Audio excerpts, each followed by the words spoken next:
Bonjour à toutes et bonjour à tous. Je suis ravie de vous retrouver pour une guidance lunaire. Et oui, ça faisait un moment. Donc pour ceux qui me connaissaient, eh bien voilà, j'espère que vous serez contente de retrouver ces guidances lunaires. Je ne les ferai pas forcément tout le temps, tout dépendra bien du temps que j'ai de disponible pour les faire. Et pour ceux qui me découvrent, voilà, ça fait partie des petites surprises que vous pourrez trouver sur ma chaîne. Alors sachez, un petit message, sachez que durant ce mois de décembre, vous aurez pas mal de petites vidéos surprises, imprévues, voilà, donc n'hésitez pas à vous abonner, à activer la petite cloche si vous souhaitez être prévenu, bien sûr, des nouvelles vidéos qui seront mises en ligne, car voilà, comme je vous le dis, il y aura pas mal de choses imprévues durant ce mois de décembre. Voilà, voilà, voilà. Excusez-moi. Donc, pour cette pleine lune en taureau, donc qui a eu lieu le 19 à 27 degrés et des poussières 27 degrés 14 du signe du taureau, on va regarder ce que les cartes nous disent. Donc, les jeux que j'utilise sont en dessous de cette vidéo. Alors, pour commencer, donc la pleine lune en taureau. Donc j'avais cette carte, celle-ci et celle-ci. Voilà. Donc pour cette pleine lune en taureau, donc la pleine lune a lieu bien sûr dans un signe de terre. Donc la pleine lune nous parle d'accomplissement. Dans un signe de terre, nous avons ici l'accomplissement de choses matérielles, tout ce qui est lié à la terre. Est lié au tangible. Donc ça peut nous parler d'argent, mais ça peut nous parler aussi de concrétisation, d'achat de maison, de choses comme ça. D'autant plus que le taureau est le domicile de Vénus et l'exaltation de la Lune. Donc ici, on a un signe qui est fixe en plus, qui dure dans le temps.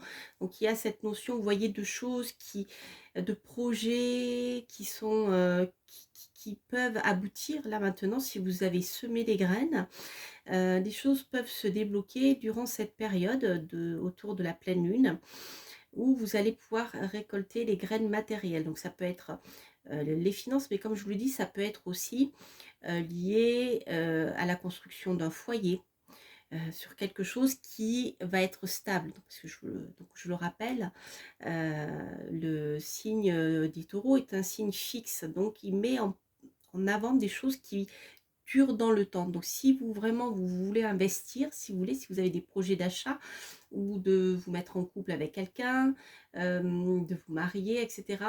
Ça, c'est un signe de bon augure déjà, mais qui va durer dans le temps, qui peut durer dans le temps. Autrement dit, les choses ont la chance de pouvoir durer dans le temps. Donc ça, c'est vraiment important.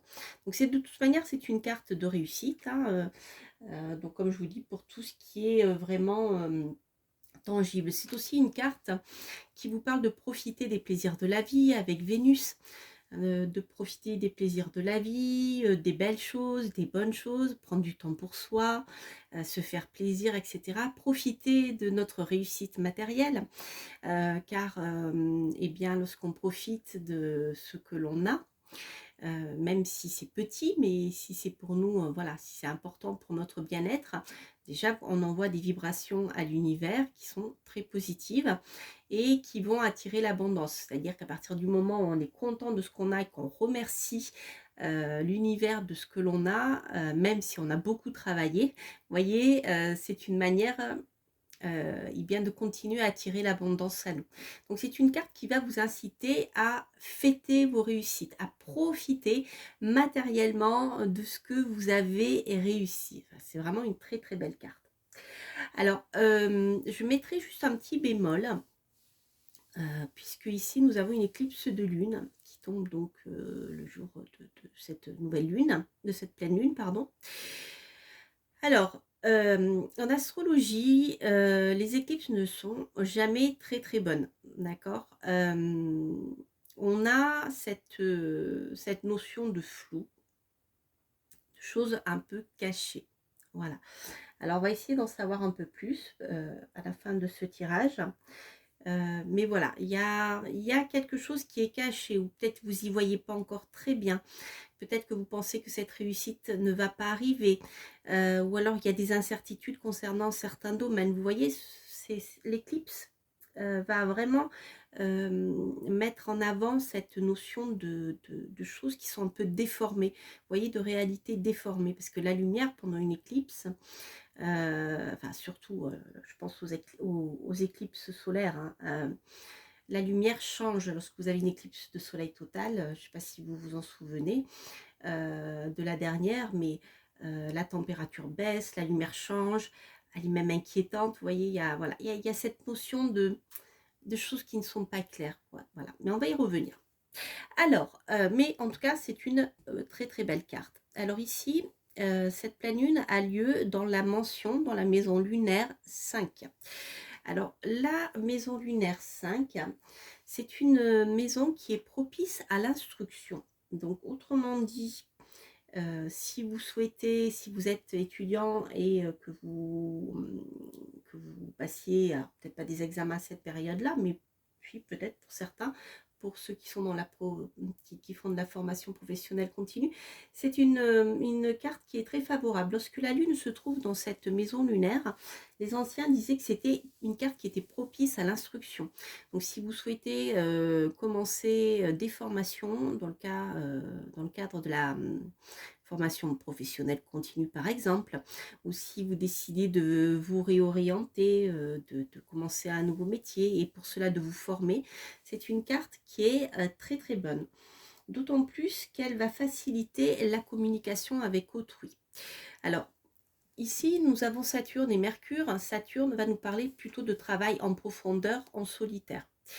Saturne, c'est pas le meilleur communicant qui existe, mais par contre, Saturne est organisé et méthodique et va au fond des choses. Donc, c'est une carte qui va être extrêmement propice pour des études qui vont demander de la recherche, voyez, faire de la recherche dans des livres, dans les écrits des anciens, l'archéologie, ça peut être ce genre de choses, voyez. Mais ce qui est très très bien dans cette carte, c'est qu'on a aussi la présence de Mercure. Et Mercure est parfait pour s'adapter à toutes les situations et parfait pour la communication. Autrement dit, Saturne ici va gagner un peu de souplesse et d'ouverture aux autres. Voilà, donc c'est une carte qui est très bien parce qu'on a à la fois la curiosité de Mercure qui va permettre peut-être à Saturne bien, de chercher dans des endroits ou dans des domaines auxquels il n'avait pas pensé, de s'aventurer un peu à l'extérieur, vous voyez, de sa grotte. Mais et en même temps, Saturne va donner à Mercure cette possibilité d'aller jusqu'au bout parce que Mercure peut être parfois un peu peut se passer du coq à l'âne et ne pas terminer ce qu'il fait. Donc là, ici, on a une très très bonne carte qui est vraiment très favorable aux études et aux études qui durent. Donc avec la réussite ici pour les choses matérielles et qui durent, on a une carte qui est très très bonne, surtout sur le plan, je dirais, des études, des formations, etc., ou de la communication, mais en lien avec la connaissance, vous voyez, ce genre de choses.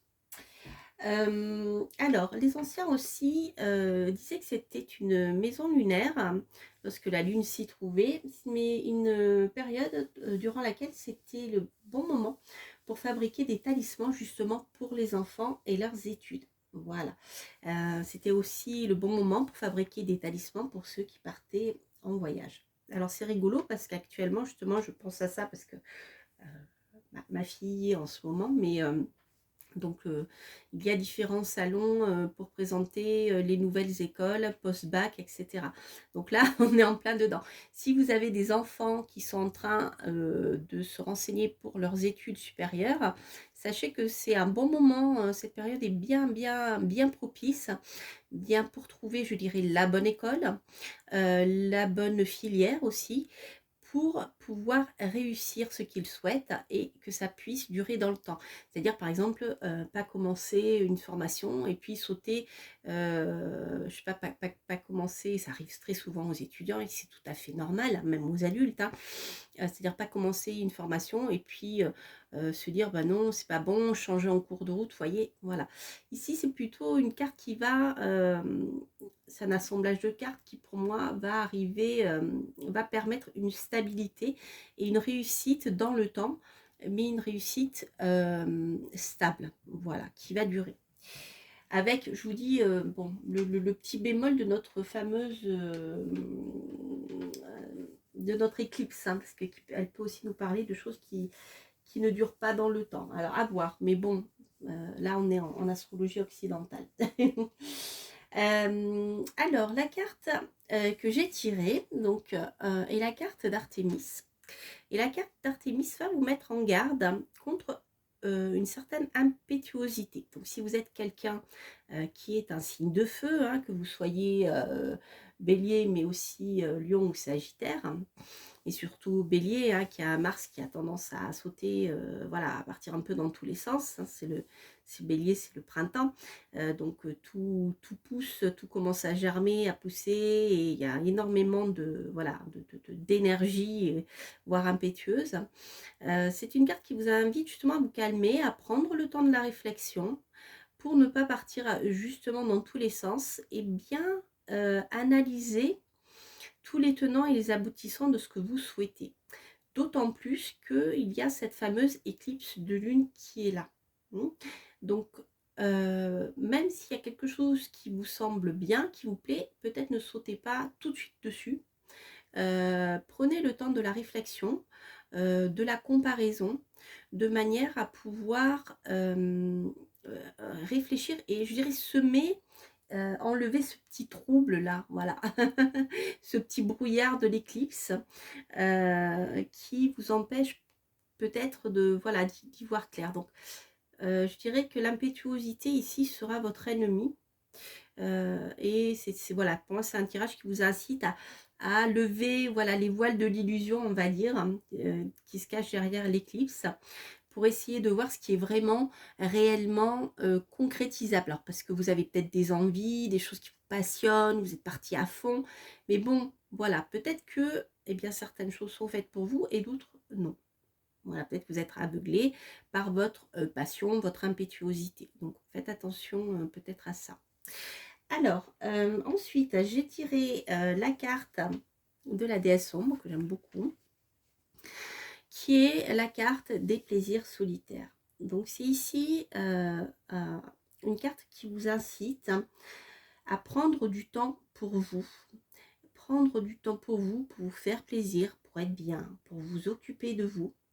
Et être en même temps auto-indulgent, c'est-à-dire, voilà, ne pas trop vous mettre la pression, je dirais, mais profitez eh bien, de ce que vous avez et profitez pour rendre grâce, pour remercier vos guides, hein, pour remercier l'univers, prendre du temps pour vous faire plaisir, comme on l'avait vu ici avec le taureau, avec Vénus qui est la déesse des plaisirs. Donc ici, on a cette notion vénusienne qui ressort encore une fois de plus. C'est-à-dire, faites-vous plaisir et restez dans votre petit cocon, peut-être, voilà, prenez du temps pour vous. Avec, vous avez ici le chiffre 9 qui peut correspondre donc à la carte de l'ermite également. C'est ces moments que vous allez prendre pour vous, sans vous mettre la pression, sans travailler, sans, voilà, en prenant du temps que pour vous, vont être extrêmement bénéfiques pour retrouver ce qui vous êtes, ce que vous êtes au fond de vous, ce que vous voulez vraiment et ce qui vous correspond. Ça vous permet de vous recentrer. La carte 9, le 9 c'est aussi la carte des 9 mois de gestation, hein. Donc là, il peut y avoir une période comme ça pendant laquelle eh bien, vous allez pouvoir mûrir certains projets. D'accord, voilà. Voilà pour les dernières, cette dernière guidance. Je vais y arriver. Je vais juste quand même tirer une carte pour cette éclipse. Je vais voir si j'ai une information éventuellement sur un domaine particulier qui pourrait être impacté par, outre ce que je vous ai déjà dit. par voilà, ces choses que vous ne voyez pas bien, hein, d'où ça peut venir. Ça peut peut-être vous éclairer. Bon, ça ne parlera pas à tout le monde, hein, mais je vais, je vais tirer quand même une carte ici. Ok. Alors ici, il y a des choses cachées qui peuvent concerner une naissance, une grossesse. Ça peut être aussi un déménagement. Tout à l'heure, je vous parlais d'immobilier. Donc il y a peut-être des choses, si vous souhaitez déménager, il y a peut-être des choses qui sont encore, voilà, il vous manque, vous y voyez pas encore clair, il y a des choses que vous devez lever. Voilà, si vous avez par exemple une maison qui vous plaît, ne foncez pas tête baissée dessus, peut-être prenez le temps de voir s'il n'y a pas des choses cachées, vous voyez, ce genre de choses. Ça peut être ça.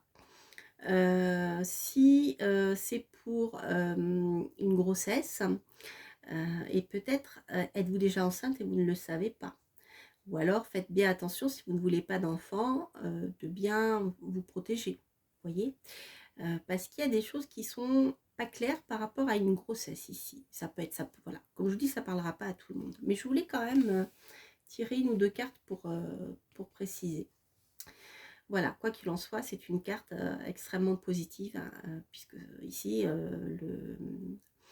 la cigogne va nous parler de changement de toute manière, d'évolution positive des choses.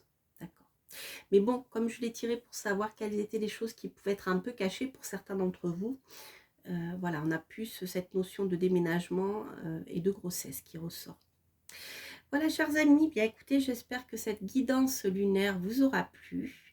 N'hésitez pas à liker, n'hésitez pas à commenter si ce tirage résonne en vous. Si vous dites-moi si vous avez envie que je continue ces guidances. Je les avais arrêtées parce que bon, voilà, j'avais pas plus de retours que ça. Ça a fonctionné, mais bon, moyen. Voilà, donc dites-moi si vous avez envie que je continue ou pas, ou, voilà. Si vous avez envie que je continue, dites-le moi. Et à ce moment-là, je les remettrai peut-être en place une fois par mois ou voilà, je verrai. Voilà. En tout cas, n'hésitez pas à liker, à vous abonner si vous passez par là. Et quant à moi, je vous souhaite plein de belles choses. Et je vous dis à très bientôt pour de prochaines aventures lunaires. Portez-vous bien. Bye bye.